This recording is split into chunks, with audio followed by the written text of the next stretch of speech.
السلام علیکم ورحمۃ اللہ۔ اللہ تبارک و تعالیٰ کی طرف سفر محبت کے بغیر ممکن نہیں، لیکن انسان کیوں اللہ سے بغیر دے کے محبت و عشق کرے؟ پھر کیا دوسروں کی نسبت ایک صالح کو قرب حاصل نصیب ہوتا ہے؟ اگر ایسا ہے تو کرو۔ اہل علم نے لکھا ہے کہ اللہ تبارک و تعالیٰ جل شانہ کی محبت کے لیے، شعور ایمان کے لیے، اپنے آپ کو جاننے کے لیے، اپنے رب کی معرفت حاصل کرنے کے لیے علم راسخ اور علم نافع ضروری ہے۔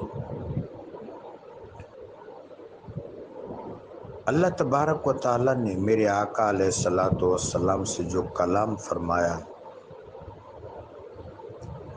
اس میں بھی علم کی بات ہوئی، تخلیق کے بعد علم کی بات ہوئی۔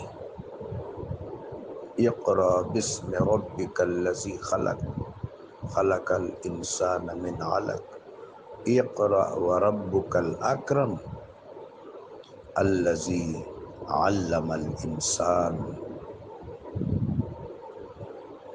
کہ خدائے کریم و جلیل نے تخلیق کے بعد انسان کو جو بڑی صفت عطا فرمائی وہ علم ہے۔ سورہ رحمان میں بھی بیان اور کلام اور علم کی بات ہوئی۔ سیدنا و جدنا آدم علیہ السلام کا آغاز بھی یہاں سے ہو رہا ہے۔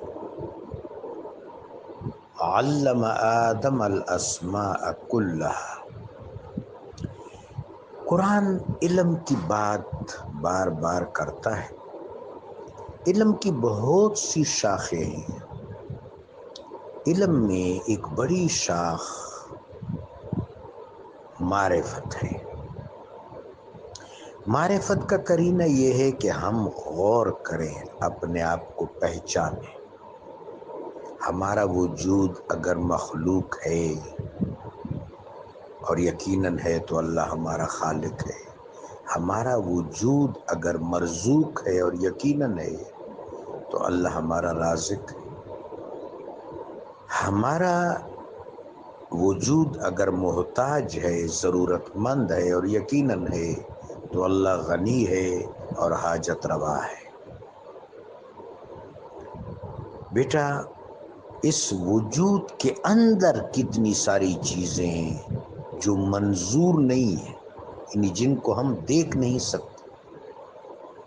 ہم احساس نہیں دیکھ سکتے، ہم خیال نہیں دیکھ سکتے، ہم تصور نہیں دیکھ سکتے، ہم تخیل نہیں دیکھ سکتے، ہم تمنا نہیں دیکھ سکتے، ہم آرزو نہیں دیکھ سکتے، ہم خوشی دیکھ نہیں سکتے، لیکن یہ تمام چیزیں ہیں۔ ہم روح نہیں دیکھ سکتے، لیکن روح جسم کی قوت متحرکہ ہے۔ تو بیٹا، یہ جس چیز کو ہم بصارت کہتے ہیں، یہ تو مخلوقات اور مبصورات کے لیے ہے کہ جو چیز مادی طور پر متشکل ہے، مبصور ہے، مخلوق ہے، معلوم ہے، معروف ہے، اعتباری امکانی اور مجازی طور پر موجود ہے، ہم اس کو دیکھیں گے۔ اور یہ جو الطاف ہے، ان کو دیکھنے کے لیے بھی ایک نظر ہے، وہ قلب کے اندر ہے۔ چنانچہ بیٹے، علم سے آگے آگہی کی جو منزل ہے، علم راسخ و نافع سے آگے آگہی کی جو منزل ہے، شعوری ایمان کی جو منزل ہے، معرفت، اس کو بندہ بروئے کار بھی لائے، تکلف اور مجاہدہ اللہ تبارک و تعالیٰ کی توفیق سے، یہ توفیق اللہ نے دی ہے۔ پھر آدمی مراقبہ میں زیادہ تنومند ہو جاتا ہے روحانی طور پر، پھر مشاہدہ میں اور بھی زیادہ وسعت اختیار کر لیتا ہے۔ پھر ان سوالوں کے جواب کال سے نہیں ملتے بیٹے، حال سے ملتے ہیں۔ جزاکم اللہ.